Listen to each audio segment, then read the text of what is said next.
Hey everybody, and welcome back. As promised, we are here on Sunday in the next episode already. As I said, I needed to split the restaurant build because it was just way too long. It was 3.5 hours of material.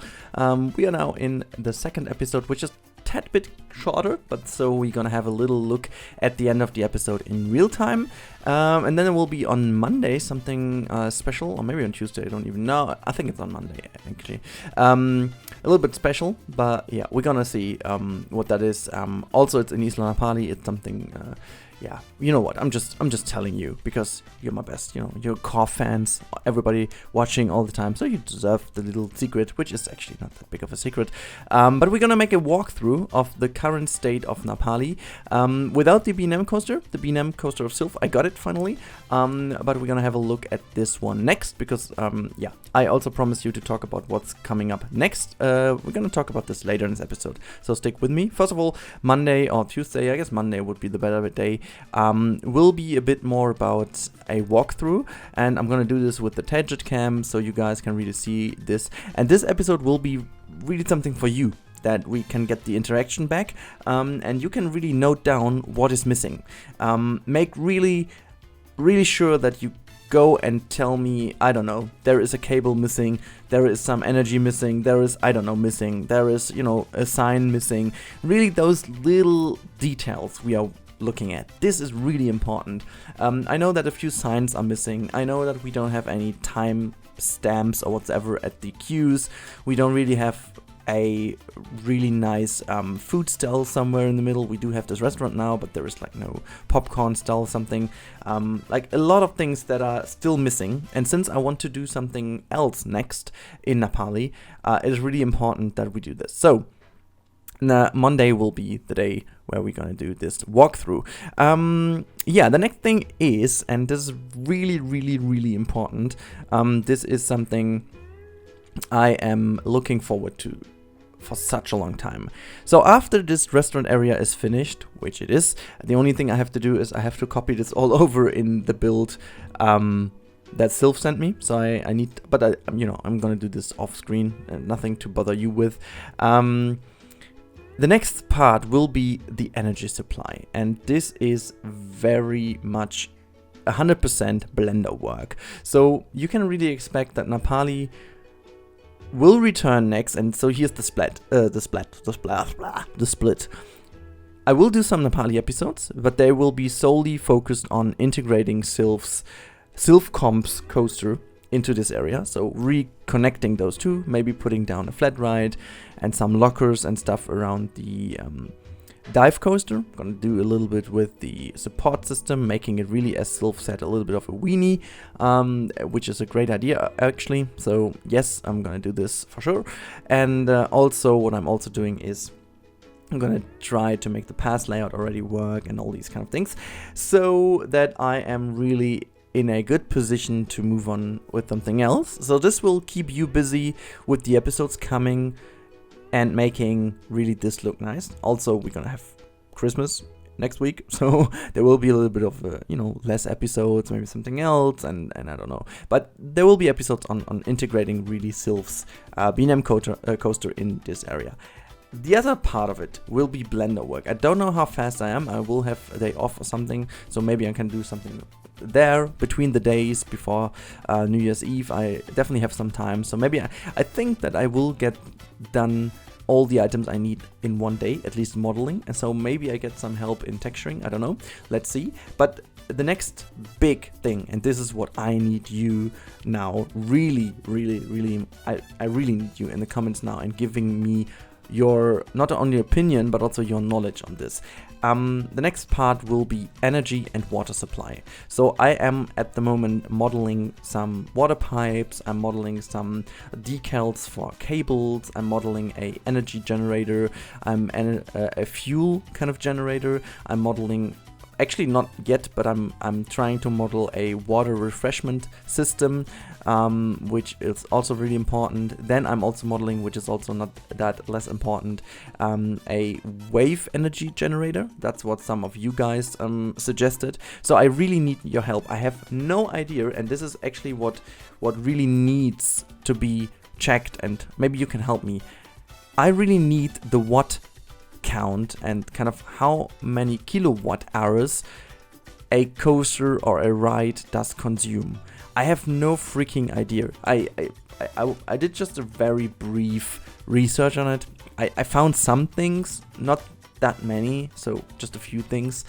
So yeah, I don't know. It's just like, yeah, I don't know. I need your help. Just please give me some hints, give me some links actually, just to some sites if there is, because once I know how much energy they consume, we can actually go in and see how much energy we need to be producing on the island. Hence, having this information, we can actually see how big the generators have to be and how much cable work we need and all this kind of stuff. As I said, I want to go completely overboard with quality and with hyper-realism here. So this is really important. Now we need to know how much energy we have, and I want to make these generators also with a little bit of signage, and if the sign's on, I really I want to put down the right number. So I don't want to put down just only at 10 kilowatt hours, I don't know, and we need 100 kilowatt hours. That wouldn't make sense. But yeah, that would be really awesome. And now we are coming to a point which many of you feared, but here's it. It works, and I didn't know, but yeah. I downloaded this awesome item, which is like a shop shelf. I don't know who made this, but you can always check this in the link in the description below. There is my collection, and you can always see which is in my collection, so you will find this there. And I completely reused this item, which is normally a shelf. I just flipped it around and it looks like a super awesome counter. Also, I took these nice cups and just arranged them in a different way to make them look a little bit more nice and positioned. So yeah, I really think that, you know, this is what many were fearing, that kind of this kind of creativity gets kind of, yeah, lost, or I get lost when we just have all the perfect items. But here it is. We don't really lose our creativity. We won't ever, because you can use all the stuff provided in various ways, and I just found it very useful to use this one this way. So you can even see that these kind of railings are shelves that are in actually also work the other way around. So I'm really happy with how that turned out. Also using these planks kind of to separate this little counter cashier area from the rest of it, which I think makes the whole thing appear a bit more separated. And then I put some rails in between to make this really a nice border. Like, these are little details that are not going too much overboard. They're just like very subtle, but I think they really do make a difference. I used all these barriers over here actually to test something, and I can already tell I did remove that in the end, because it caused some troubles with the people moving around here. It actually worked. So what I wanted to do is I wanted to force the people to go into the left hand side of this building, to just queue up to the shops, and then once they have their stuff, they have to move right, they have to turn right to go out, because actually the bins, the benches, and a vista point and another shop, they are like positioned to the right hand side, so that kind of the next target that the guests have, which might be seating, which might be a bin or trash can, or which might be the next thing, could just work. But as you can see over here, it kind of works. They work out the right way and then just go to the next shop. So exactly as I wanted, so that they just pass the cashier to get this little extra bit of realism in. But apparently, as I opened the park to more people, it kind of completely broke down. Like, it actually didn't work at all, since people were just, as you can see here, it's just like a nightmare how they just all ran into each other. Tried to do something else with some barriers and barricades over here, just to make sure that they don't cut the corner, and this would actually cause some more trouble. I was doing some testing then off screen, and yeah, I just came up with a solution which is maybe not the best one for the moment. I will keep it, and yeah, so I think it works out the way it is, but I definitely needed to delete those barriers. But yeah, now the next thing is foliage work, and I am so happy how this all turned out. I showed you the picture in the last episode of yesterday's Napali video. If you haven't seen, go over and check it out. Very important, because this is actually very nice picture I took in Kauai. No, but actually, I'm so happy how this turned out in the end. It really gave me the feeling, without being a pure copy. You know, this, like, everything I do is always aimed to be outstanding, to be original. Obviously, it's heavily inspired by something. I mean, I can't deny that it's always the case. Like, there is no such thing then completely new. You're always inspired by something. So, yeah, I'm very, very happy how this turned out, since this really gave me the feeling I had back then in this little town, Kola. I think it was Kola Town on Kauai, or Ko'ola Town. I guess it was like that, or Kapa Town. I don't know. One of these two. Anyways, we have also like this bamboo here, which is also pretty nice turning around. It gives it a little bamboo texture, but as I said last episode, I needed some more greenish stuff, and these trees are awesome in terms of their color and texture and stuff. They are just like gigantic. Like, honestly, they are gigantic. They're way too big. Actually, they're not too big, but they are just way bigger than what I would use here. So I did something which I haven't been doing since one of the alphas, I guess, where I made a like kind of a tree house or something. But yeah, I figured, okay, why not just put this tree inside the house and just work with the tree? Because actually that was also in this little town where we were kind of often. Like, you had these big old trees and they built the houses around it and just closed it out by just making the roof connect to the trunk of the tree. So that's actually worked out pretty nice. Also, I put one tree here, which I think it worked out pretty well because it's high enough to maintain a nice view, but it gives some shade, and it is actually very realistic since you do have all these trees on Hawaii and Kauai and why not. So it's, yeah, I think it's pretty awesome. Alright, we are at the end of this episode. As promised, I'm giving you a very brief real-time view now and some last infos. See you. Alright everybody, here we are in the real-time part. It's been a while since we had the last time a real-time part here. And this is the finished restaurant. And I have to say, I'm super happy. But here you can see the problem I just mentioned in the video. It is super crowded, since it's the only location right now where you get some food. I mean, it is super busy, right? But it's not that unrealistic even. I mean, yeah, well, okay, this might be unrealistic, but if you're just in here like this, it's I've experienced a theme park that crowded, but yeah, for the moment it is what it is, and the more we go on with the park, this will be less crowded, and I think that was my German again. I think that it all will get a lot more organized and whatnot. I couldn't connect the path over here. It was just not possible because I kind of did this smoothing over here, so this is broken. So if I connect this, so anyways, just the only thing you need to know is it doesn't work. So people need to go here, and this is also why we have a little bit of a bottleneck here. We're gonna have a big bottleneck over here, and basically we're gonna have another bottleneck over here, which is awesome. Is that this area over here down to the beach area is pretty open at the moment. People are actually even going here to sit down, which I think is super amazing. I didn't know that they do this. I was just hoping they do it, because there is nothing else to do than just sitting down here and eating, right? Whether you have even popcorn, right? This is actually not how you are supposed to eat popcorn. But hey, yeah, well, don't leave it on the don't leave it on the table. Jeez, that was okay. I thought these girls were just going to them. No, they don't. They're just running through the table. Anyways, a little bit of clipping going on, which is not too bad. I think, you know, with these kind of amount of people, it's all a bit, you know.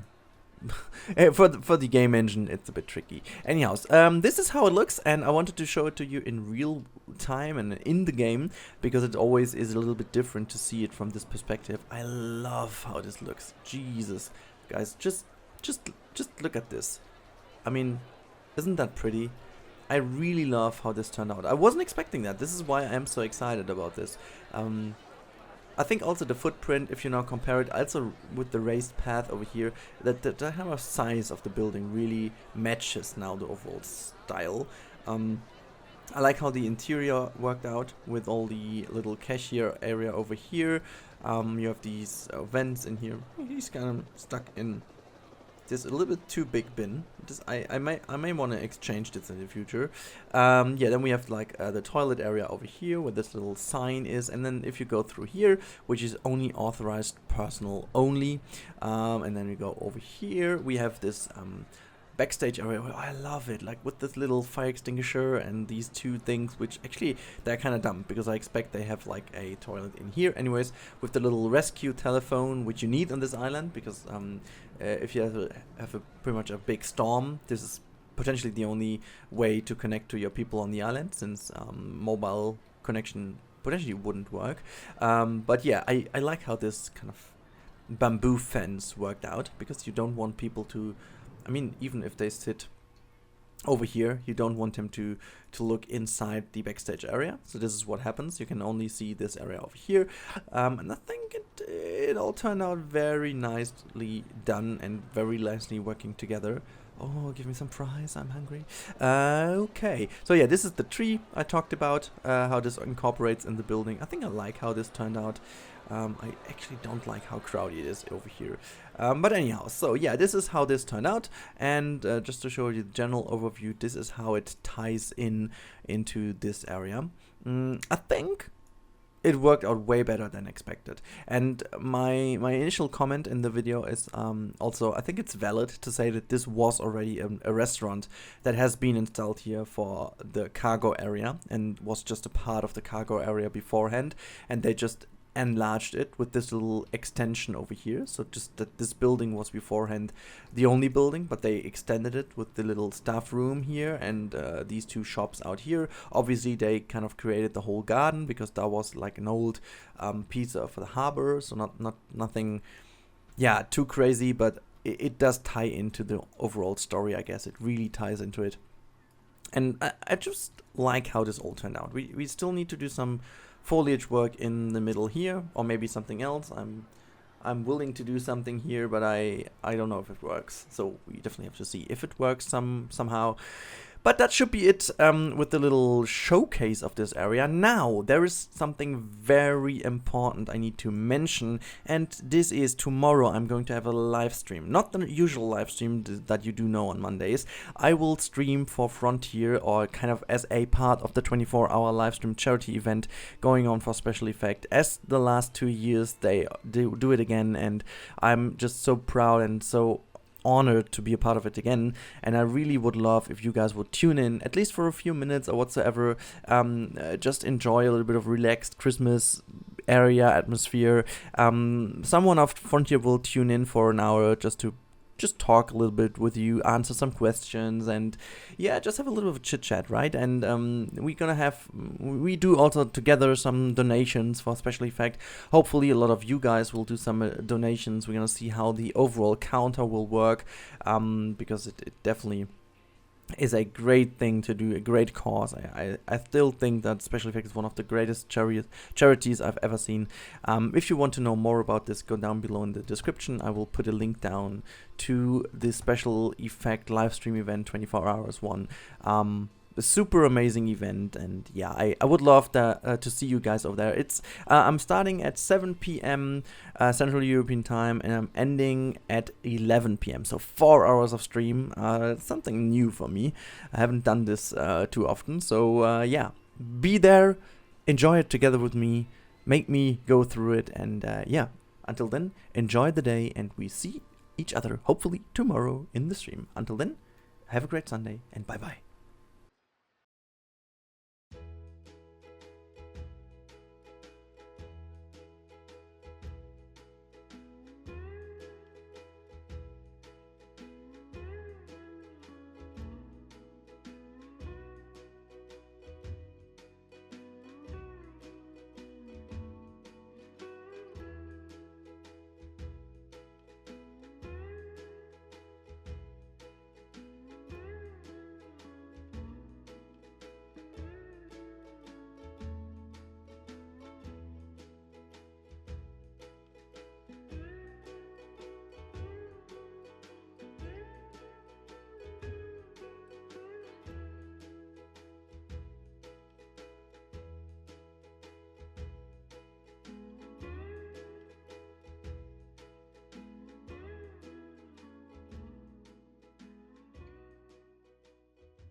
should be high.